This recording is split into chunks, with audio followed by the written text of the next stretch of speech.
પૂર્ણ કરી સેમેસ્ટર 3 માં હવે તમે પ્રવેશ કરશો.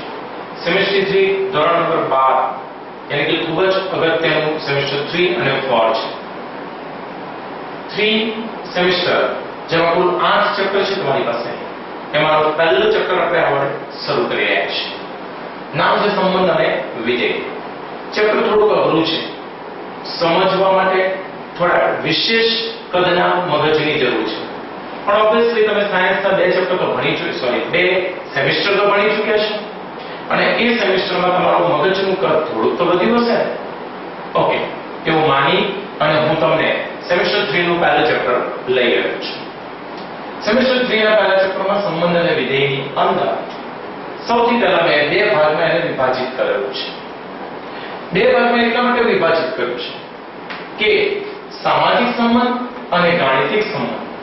આમ તો આપણે ગણિત ઉપર જ આ ચેપ્ટરને ગણવાનું છે, પરંતુ અહીંયા કેટલાક સામાજિક સંબંધ વિશે પણ 1-2 ઉદાહરણ આપીશ, જેથી તમને ખબર પડશે કે જે સંબંધની વાત કરી છે એ સંબંધ જે સમાજમાં જે સંબંધ છે એ જ સંબંધ ગણિત સાથે તાલમેલ મિલાવેલો છે. કેવી રીતે? ચાલો શરૂ. સૌથી પહેલા ગાણિતિક સંબંધમાં હું તમને 1-2 ઉદાહરણ આપું. નંબર 1, સેમેસ્ટર 1 ની અંદર જ્યારે આપણે ગૌણ સિદ્ધાંત ભણેલા હતા, વિધેય વિશે વાત કરી હતી, એની અંદર આપણે શું જોયું એ પહેલા આપણે જોઈએ. એની અંદર આપણે વિધેય f a થી b પરનું વિધેય છે આવું આપણે સમજ્યા હતા, ખરું ને?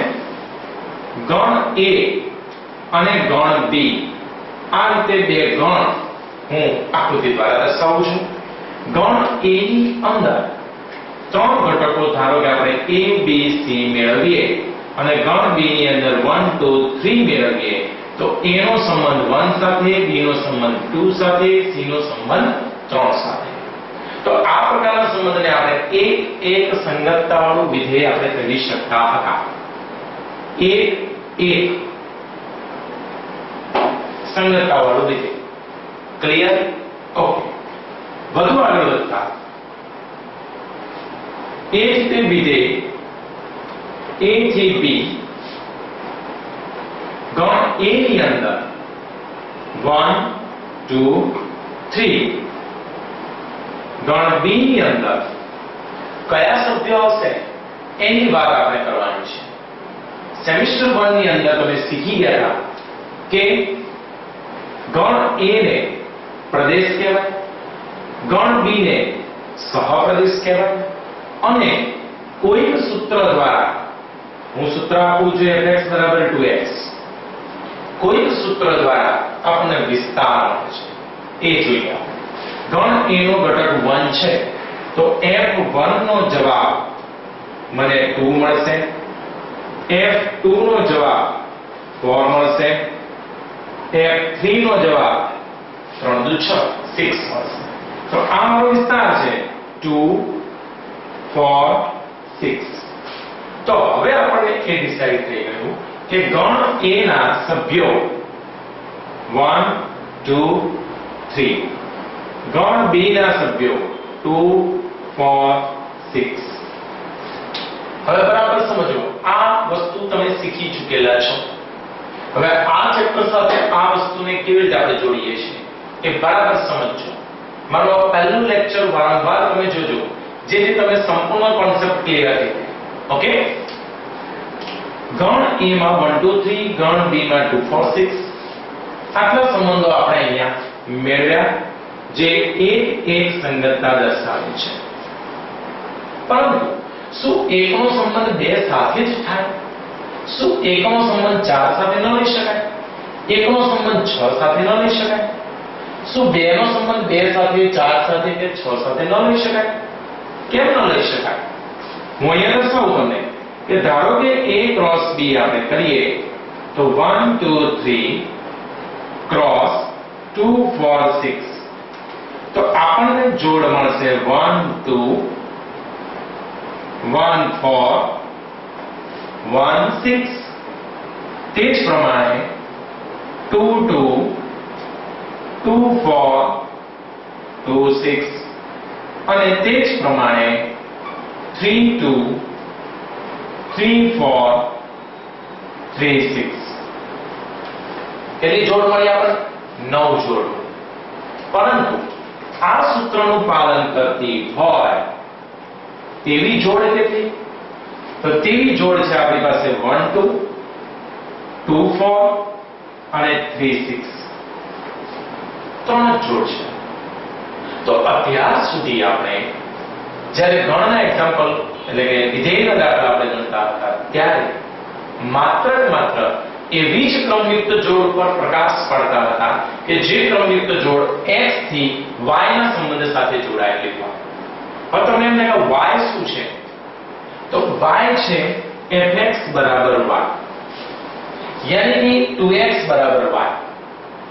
અહીંયા જે ક્રમયુક્ત જોડ આપણને મળી કે x નો ઘટક 1 y નો ઘટક 2 જે વિસ્તાર છે તો અહીંયા તમે x નો ઘટક 1 મૂકો y નો ઘટક 2 મૂકો તો શું આ સંબંધનું સમાધાન થાય છે 2x y ઇક્વલ ટુ જે સંબંધ દર્શાવે છે બરાબરનો એ સંબંધનું સમાધાન થાય છે ઓબ્વિયસલી થાય છે 2 અને 4 અહીંયા મૂકો 2 અહીંયા 4 અહીંયા તો વચ્ચે ઇક્વલ ટુ નો જે સંબંધ છે એનું સમાધાન થાય છે 3 અને 6 નું સમાધાન થાય છે તો અહીંયા સંબંધની વ્યાખ્યા હવે બરાબર બદલાઈ રહી છે. તમારી પાસે સંબંધો છે 9 પરંતુ આ સૂત્રનું પાલન કરે તેવા સંબંધો માત્ર ક્રમયુક્ત જોડ સ્વરૂપે 1 2 2 4 3 6 જ મળે છે. આ બધી જોડની વાત આપણે અત્યાર સુધી કરી ન હતી. હવે આ ચેપ્ટરની અંદર તમારી પાસે ગણ વિધેય જે ગણથી જે ગણ પર તમારું વિધેય પ્રાપ્ત હશે તે ગણ માટે ક્રોસ ગુણાકાર કરી શક્ય તમામ ઘટકોની વાત કરવાની છે. તેમાંથી રહેલા ઘટકો કેટલા યાની કે ક્રમયુક્ત જોડ કેટલી આ આપેલા સંબંધનું પાલન કરે છે કે નહીં એ ચેક કરવાનું છે. આ આપણા ચેપ્ટરનો કોન્સેપ્ટ છે. હવે હું તમને એક ત્રીજું ઉદાહરણ દર્શાવું. ત્રીજું ઉદાહરણ છે કે સંબંધને s દ્વારા દર્શાવવું છે. આપણે આ ચેપ્ટરની અંદર આપણે સંબંધને s દ્વારા દર્શાવવું છે. સંબંધ s એ ગણ n પર વ્યાખ્યાયિત છે. હવે આ લેંગ્વેજનો ઉપયોગ નહીં થાય. f2a tends to b f2a tends to b never. હવે સીધું આમ જ લખાશે કે સંબંધ s એ ગણ n પર વ્યાખ્યાયિત છે. એનો અર્થ જ આ થાય છે દોસ્તો કે વિધેય f n tends to n જેથી એક સંગતતા મળે. તો સૌથી પહેલા આનો અર્થ એવો થયો કે તમારે જે s મેળવવો છે એ s ની તમામ સંબંધો n ક્રોસ n નામની ક્રમયુક્ત જોડો પરથી જ પ્રાપ્ત થશે. હવે n ના ઘટકો તો કેટલા બધા છે 1 2 3 4 5 up to n so n cross n. પરંતુ અહીંયા તમને સંબંધ તરીકે એક વ્યાખ્યા કરવામાં આવે છે x અને y ઘટકો સાથે.